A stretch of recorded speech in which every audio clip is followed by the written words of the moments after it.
Okay, here's a question. Do you or someone you know that is not a therapist use what we would call therapy speak? They describe or justify their experiences with words like boundaries, gaslighting, or trauma, or they speak of themselves in relation to a diagnosis. Well, what if I told you that therapy speak, the same language that helps us heal, might also be the very thing keeping us stuck? That the words we use to explain our pain could also be the words we use to excuse ourselves from growth? Because let's be real. Sometimes we're not setting a boundary, we're dodging an uncomfortable conversation. We're not being gaslit, we just don't like being told we're wrong. And not everything we go through is trauma. Sometimes it's just life being hard. And when therapy speak gets distorted, it stops being a tool for growth and becomes a shield we use to dodge responsibility, or worse, to manipulate the people around us. So today, we're asking the hard questions. Are you or someone you know misusing therapy language to avoid accountability? Welcome to Mental Health Potluck, where everyone brings something to the table. I'm Danny Clark, licensed clinical social worker and family therapist, and this podcast is all about serving up bite-sized mental health insights, practical wellness tips, and real conversations that nourish the mind and soul. Today, we're breaking down the 4 biggest ways therapy speak gets misused and what that actually means for your mental health. But more importantly, we're going to talk about how therapy actually works and why real therapy should challenge you, not just comfort you. Because here's the truth, growth doesn't happen in an echo chamber of self-validation. It happens when you're challenged. So therapy speak refers to this use of psychological terms often borrowed from therapy in everyday conversation. These words and phrases originally intended for clinical settings have made their way into mainstream culture, often through social media, self-help books, and pop psychology. At its best, therapy speak can help people express their emotions more clearly, set healthy boundaries, and understand their mental health. Not too long ago, therapy was something you only talked about in private, if you even talked about it at all. But now, therapy speak is everywhere, and for the most part, that's a good thing. We've normalized the conversations about mental health. We've given people words to describe their experiences, and we've encouraged self-awareness. But here's the problem. Words without context can be really dangerous. Social media has been a huge driver of this shift. Mental health advice is everywhere. TikTok, Instagram, Twitter, and people are picking up on psychological concepts faster than ever. But the issue is, they're often learning just enough to sound informed, without enough depth to actually understand what they're saying. For example, a study analyzing mental health content on TikTok found that nearly 85% of advice was misleading, and 15% was actively harmful. What may be even more concerning is that for issues related to personality disorders, depression, and anxiety were accurate only half the time. And for information about trauma, nearly 75% of the information reviewed was inaccurate and potentially damaging. That means millions of people are being exposed to inaccurate or outright wrong information. For therapists like myself, working around misinformation can be rather challenging. I've had clients walk into sessions already convinced that they know what's wrong with them because they saw a 30-second video diagnosing their symptoms. And if I challenge that, well, I'm just invalidating their lived experience. This puts therapists in a tough position.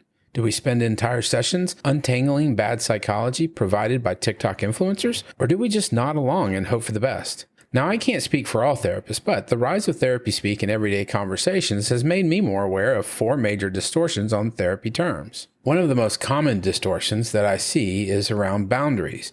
Boundaries are a necessary part of healthy relationships. They help define what we are and aren't comfortable with, and they protect our emotional well-being. But more and more, I'm seeing boundaries being used not as a way to maintain personal well-being, but as a way to shut people down and avoid accountability. I'll give you an example. I had a client once tell me that they set a boundary with their friend. When I asked what they meant, they said, I told them I wasn't going to talk about my mistakes in the relationship anymore because it was too triggering. That's not a boundary. That's a way to silence someone who's holding you accountable. Boundaries aren't about controlling others. They're about defining your own limits. If you're using them to avoid tough conversations, you're not setting a boundary, you're avoiding discomfort.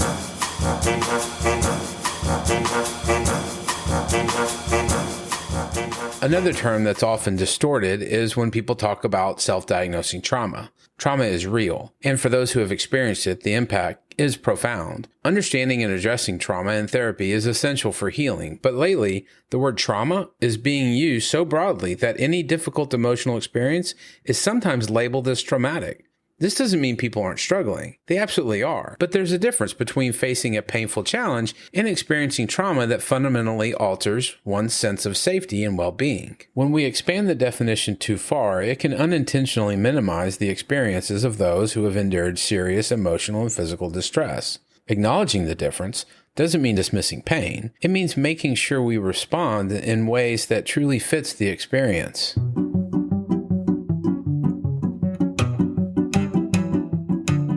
A third way that therapy speak has become a bit problematic is with over-pathologizing relationship conflict. There is no limit to the way that relationships can be toxic, abusive, or unhealthy, and recognizing these patterns is very important. But somewhere along the way, we've started treating all relationship struggles as evidence of dysfunction instead of seeing them as normal parts of human interaction. I see this often. A friend might cancel plans and suddenly they're being narcissistic. A partner needs space during an argument and suddenly they're emotionally unavailable. Of course, some behaviors do signal deep relationship issues, but not every disagreement, boundary, or misunderstanding is a red flag. Sometimes it's just conflict. And learning to navigate conflict rather than immediately labeling it as toxic is an important part of healthy relationships.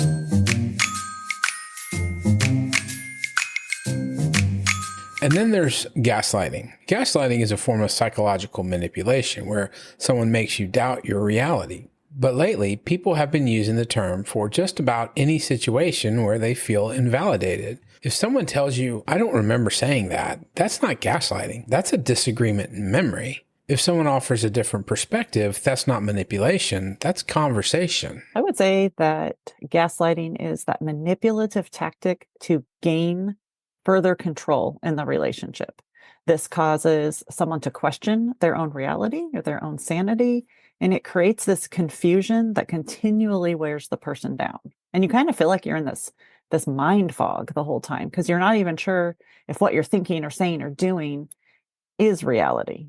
Reverend Geneece Goertzen is an expert on domestic violence and has published research and presented on this topic nationwide. I believe that probably also goes into that pattern of things that you see when something crosses the line from random occasional behaviors to abusive behavior. We often say it's the pattern of ongoing behaviors that crosses that line into abuse, that things just don't get better, they get worse. And I think that gaslighting is probably the same. It's not just a one-off. It's not a random happening on occasion. It is a continual pattern of making sure that you are small in the relationship. The other person has all power and authority, and this confusion, this mind fog, this manipulation, this making you doubt yourself, that you don't even really think you are who you thought you were anymore. That's, I think, where it crosses the line. It's ongoing and pervasive.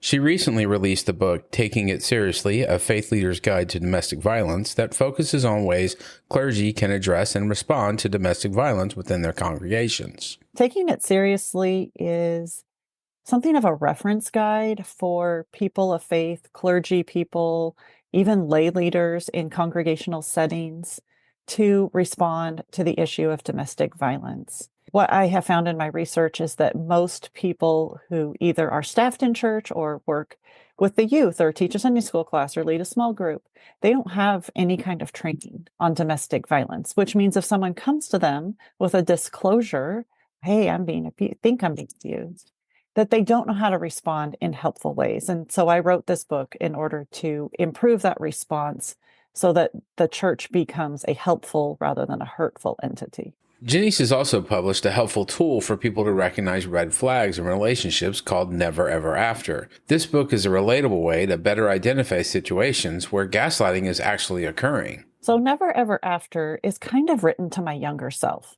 So I was in decades of abusive or domestic violence relationships. So this is something I wish I had had when I were younger.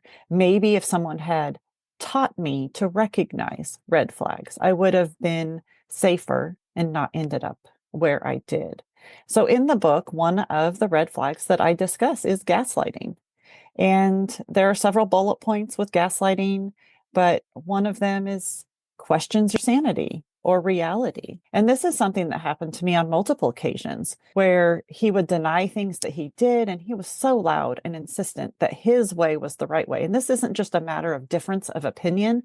This is a matter of questioning proof that I had that something had happened a certain way. And he would say, it had happened another way. And he was willing to make my life miserable in order to get his way in that situation. I thought I was going crazy for years until I realized what was going on. Gaslighting only works when the victim isn't aware of what's going on, right? So that you're being manipulated in this scenario. Because years later, if you become alert to the pattern and you realize what gaslighting is, you've gotten some education about domestic violence or manipulative tactics, then you can combat what someone's telling you. You start to realize that what they're saying is a lie, that it's not the truth. You might even be able to go get the proof that it's wrong. And suddenly the gaslighting doesn't work anymore, not in the same way. Okay, so we've talked about how therapy language has made its way into everyday conversations, sometimes in ways to help, sometimes in ways that keep people stuck. But let's take a step back and ask, how did these words actually function in therapy? Because in the therapy room, words like trauma, boundaries, gaslighting, and toxic aren't just labels. We use them as tools for understanding, processing, and creating change. Take boundaries, for example. Outside of therapy, people often use quote unquote setting a boundary as a way to justify cutting someone off or avoiding discomfort. But in therapy, boundaries aren't about control or shutting people out. They're about communicating needs, setting expectations, and maintaining healthy relationships while staying connected when possible. If a client says, "I set a boundary," a therapist is likely to ask, "How did you communicate that boundary? What outcome are you hoping for?" Because a true boundary isn't just an action, it's an ongoing conversation. Or trauma, a word that in therapy has a very specific meaning. We don't use it to describe every difficult moment in someone's life. Instead, we explore whether an experience disrupted a person's sense of safety, shaped their core beliefs, or left them in a prolonged state of emotional distress. The goal isn't just to name trauma, it's to help clients process it in a way that allows them to heal, not remain defined by it. And then there's gaslighting, which in therapy isn't just about someone making you feel bad. It's a form of psychological manipulation that causes a person to doubt their own reality. A therapist doesn't just take the word at face value. They're going to explore the patterns. Do you feel consistently undermined? Are you being manipulated? Or is there simply a conflict in perspective? Therapy helps people differentiate between unhealthy dynamics and normal relational struggles, because not every disagreement is an attempt to distort someone's reality. So if these words show up in sessions, they're not conversation enders, they're conversation starters. Therapy isn't about applying a label and moving on. It's about going deeper, questioning assumptions, and finding a way to move forward. Because at the end of the day, therapy isn't about just understanding our experiences. It's about how we transform them.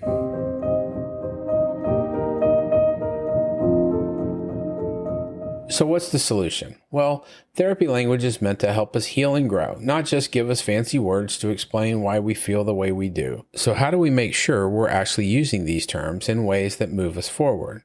Well, first, we need to slow down before throwing out therapy buzzwords. It's easy to say something is trauma or that we set a boundary, but before we do, it's worth taking a second to ask, do I actually understand what this means? Am I using it in a way that helps me reflect? Or am I just using it because it makes my emotions feel more justified? The language we use matters, and when we reach for these terms too quickly, we risk mislabeling what's happening instead of really understanding it. Another important shift is being willing to ask, what's my role in this? If every story we tell about our lives paints us as either the hero or the victim, there's probably something we're missing.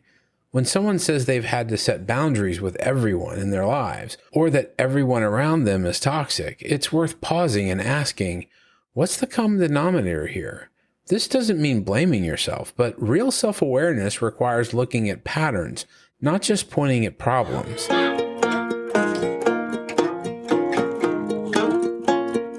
So the bottom line is that the clearer we can be about what we're experiencing, the more we can open the door to real understanding, real support, and real change. Well, that's it for today. I hope this gives you a little more clarity on the words we use in therapy and why they matter. Language shapes how we see ourselves, our relationships, and our growth. So let's make sure we're using it to open doors and not close them. A big thank you to Reverend Geneece Goertzen and giving us some in-depth knowledge on gaslighting. The links to her books are in the description of this podcast, so be sure to check those out. And thanks for listening. I'm Danny Clark, and keep doing the hard work on yourself every day.